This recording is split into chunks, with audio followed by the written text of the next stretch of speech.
MDH biryani મસાલા, પારંપરિક બિરયાનીનો અસલી સ્વાદ. असली मसाले साच साच MDH. તો આ તરફ અમદાવાદમાં યુજીસીના નિર્ણયમાં ફેરફાર મામલે વકીલોએ વ્યક્ત કરી છે ચિંતા. યુજીસી નિયમોમાં ફેરફારના કારણે જાતિગત વિરોધ પ્રબળ થશે. SC/STના અગાઉથી એટ્રોસિટી એક્ટમાં અમલમાં છે અને નવા નિયમની આવશ્યકતા નથી. નવા નિયમોના કારણે વિદ્યાધામમાં વિદ્યાર્થીઓની હેરાનગતિ વધશે. વિદ્યાર્થીઓમાં કાયદાની સમજ ઓછી હોય છે, જેનાથી તેનો ગેરલાભ થવાની શક્યતાઓ વધુ છે.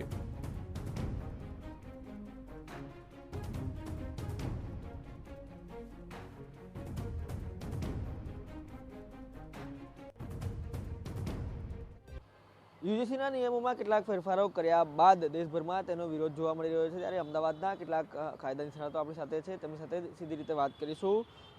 કયા પ્રકારે જે યુજીસીના નિયમોમાં ફેરફાર કરવામાં આવ્યા છે તેની કેવી અસરો થશે અને તમે તેને કઈ રીતે જોઈ રહ્યા છો?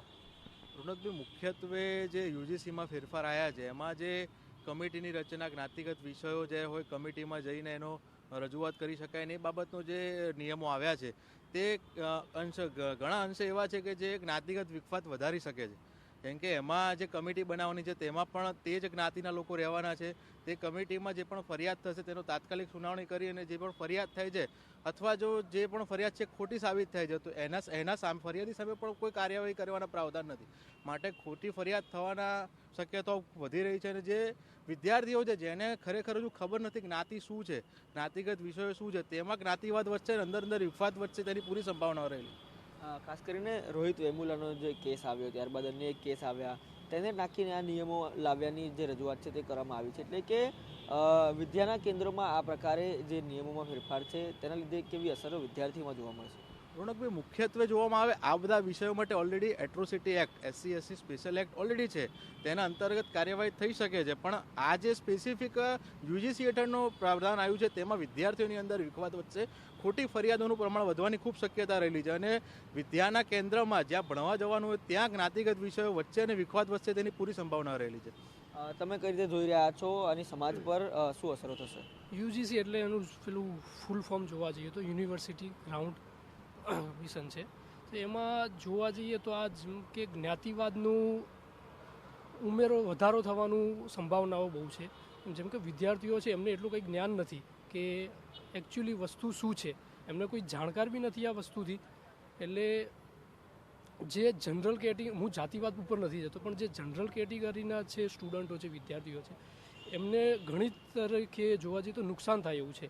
કેમ કે જે બીજી બધી કાસ્ટો છે એમને ફાયદામાં છે અને જનરલ કાસ્ટના નુકસાનમાં છે. હું જાતિવાદ નથી કરતો, પણ હાલ જ હમણાં જ મેં 1-2 દિવસ પહેલાં મેં જોયું હતું તો સુપ્રીમ કોર્ટે પણ કીધેલું છે કે જે એટ્રોસિટી ST/SC એક્ટ છે એમાં પણ 75% જે કેસો થાય છે એ ખોટા થાય છે.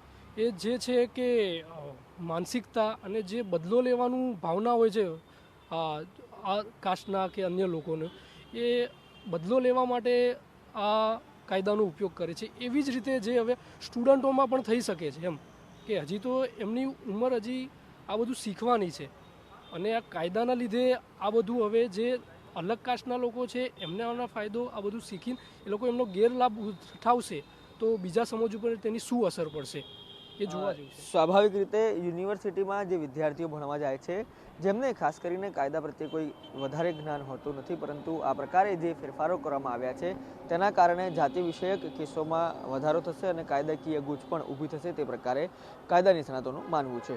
કેમેરા પર્સન દીપક સેન સાથે Ronak Verma, TV9 Ahmedabad. MDH kitchen king masala રસોડામાં હોય તો આપણે કાંઈ પણ બનાવી શકીએ છીએ. રીંગણાનો ઓળો, બટેટા ફુલાવર, ભીંડી મસાલા અને બીજું ઘણું બધું.